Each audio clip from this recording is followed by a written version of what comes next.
Comprendre le raisonnement par récurrence. À quel moment utilise-t-on le raisonnement par récurrence? On utilise le raisonnement par récurrence lorsqu'on doit démontrer des propriétés concernant les suites. Ces propriétés peuvent se présenter sous forme d'égalité ou sous forme d'inégalité.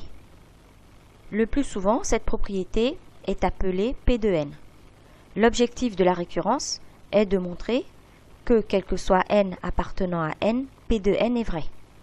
Mais aussi, on peut te demander de montrer que la propriété est vraie, quel que soit n supérieur à 5 ou supérieur à 10. Le raisonnement par récurrence est formé de 3 étapes. La première étape est nommée l'initialisation. Elle permet de montrer à partir de quel rang la propriété est vraie. En principe, elle est vraie pour le premier terme de la suite. Mais si on te dit de prouver que la propriété est vraie à partir de n égale 10, alors tu devras faire ton initialisation avec U10. Après l'initialisation, tu dois montrer que la propriété est héréditaire. Pour cela, tu dois supposer que P de n est vrai pour le terme de rang n donné.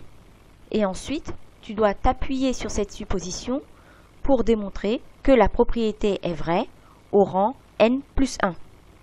Lorsque ceci est fait, il ne te reste plus qu'à conclure en évoquant le principe de récurrence. En résumé, l'initialisation permet de montrer à partir de quel rang la propriété est vraie. Si elle est vraie à partir du rang n égale 5, il faudra calculer U5 pour faire ton initialisation. Si elle est vraie à partir du rang n égale 10, alors il faudra calculer U10 pour faire ton initialisation. L'hérédité permet de montrer que si la propriété est vraie pour un rang n donné, alors elle est vraie au rang suivant, c'est-à-dire au rang n plus 1.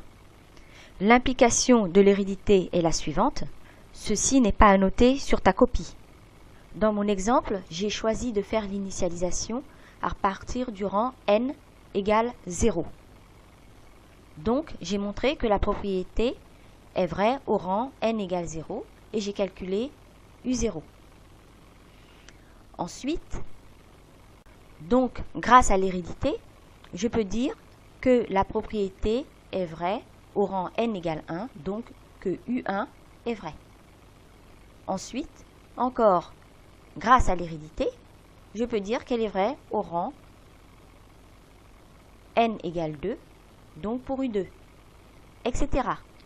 Elle sera vraie pour le rang n égale 3, donc pour U3, etc., etc., jusqu'au rang n. Donc, en fin de compte, tu comprends facilement qu'on peut conclure en disant que la propriété est vraie, quel que soit n appartenant à n. Cette vidéo est à présent terminée. Si tu l'as aimée, n'hésite pas à la liker. Merci et à bientôt.